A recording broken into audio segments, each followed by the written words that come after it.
मध्य प्रदेश और उत्तर प्रदेश सीमा से सटा कोंच तहसील का धीमरपुरा गांव आज भी विकास कार्यों से बहुत दूर है। गांव की आबादी करीब 200 लोगों की है। 30 परिवार रहते हैं। गांव में ना ही कोई पक्की सड़क है, ना ही स्वास्थ्य सेवाएं हैं, जिससे ग्रामीणों को बड़ी समस्या का सामना करना पड़ रहा है।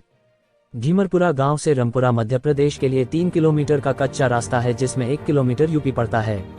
वह भी बारिश में बंद हो जाता है। गांव के लोग पैदल गांव के बाहर आते जाते हैं। गांव में स्वास्थ्य सेवाओं का कोई भी इंतजाम नहीं है। ग्रामीण बताते हैं कि जब कोई ग्रामीण बीमार हो जाता है तो उसको इलाज के लिए चारपाई पर लिटाकर नदी पार करके ले जाते हैं और अभी भी ग्रामीण कुएं का पानी पी रहे हैं।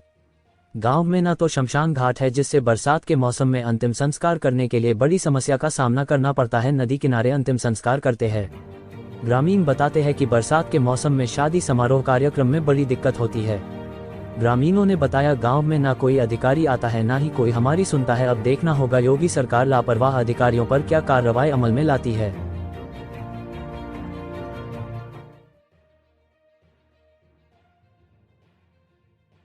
समस्या सर ये है कि रोड ना होने के कारण हमारे गांव में भारी समस्या है। जी हाँ, मतलब कोई हमारे गांव में निकलने के लिए रास्ता नहीं है। उधर से जाओ बारिश में तो नदी परेशान करती है, इधर आओ तो ये रास्ता परेशान करती है। सर एम्बुलेंस भी नहीं आ पाती है हमारे यहाँ पे। एम्बुलेंस के कारण और शादी ब्याह होते हैं ना, अगर बारिश हो गई तो 3 किलोमीटर हमको बारात में लाना पड़ती है वहाँ से फिर बाराती लोग हमारे पैदल आते हैं। यहाँ पे रोड नहीं है सर।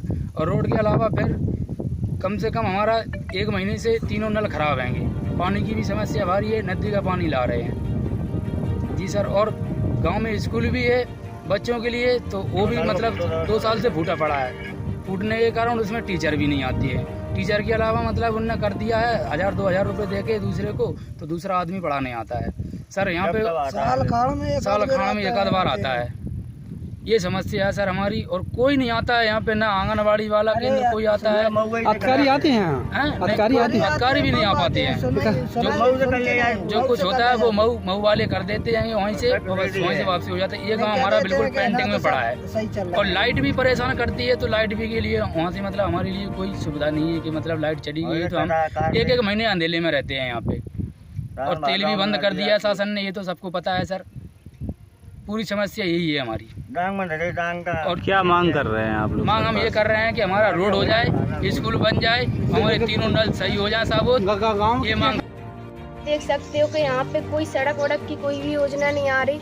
जब भी कोई वोट मांगने आता है तो बस वोट के टाइम पे आएंगे तो अपना काम करवा के मतलब फिर चले जाएंगे, फिर अपनी शकल तलक भी नहीं दिखाएंगे। और यहाँ की सड़क, और यहाँ पे बहुत जंगल है। यहाँ पे ना कोई अस्पताल वगैरह ना कछु भी। अगर कोई की तबीयत ख़राब भी होती तो यहाँ साइड जाओ, जा साइड तो यहाँ पे नदी है। यहाँ कोई सड़क से ठीक नहीं है तो यहाँ से कैसे जाएं। अगर कभी किसी की तबीयत ख़राब भी हो जाती है तो हम लोग बताइए कैसे जाएंगे। अगर किसी को ले जाने के, अगर बारिश हो रही हो तो कोई भी मतलब कोई हमारे गांव की कोई ऐसे ना हो, तो अगर किसी की तबीयत ख़राब हो गई तो वो उन्हीं की सहायता मिलती है। तो जब हम लोग वहाँ पर तक ले जाते हैं उनको। कैसे ले जाते होंगे? मतलब कहीं कोई की, अगर यहाँ पे तो इतनी है कि यहाँ पे गाड़ी वगैरह भी नहीं है, किसी की 4 पहिया की गाड़ी भी नहीं है। ऐसा है कि वैसे ही मतलब 4 पाई पे खाट माट वगैरह पे ऐसे पे ले जाते हैं उनको। और तो आपसे क्या समस्या है गाँव में? गाँव में न तो शमशान घाट है, नदी किनारे जलाते हैं। शमशान घाट नहीं है? नहीं है। कब से जला रहे हैं आप लोग? हो गए, बहुत दिन हो गए, काफी दिन से ही नहीं है शमशान तो।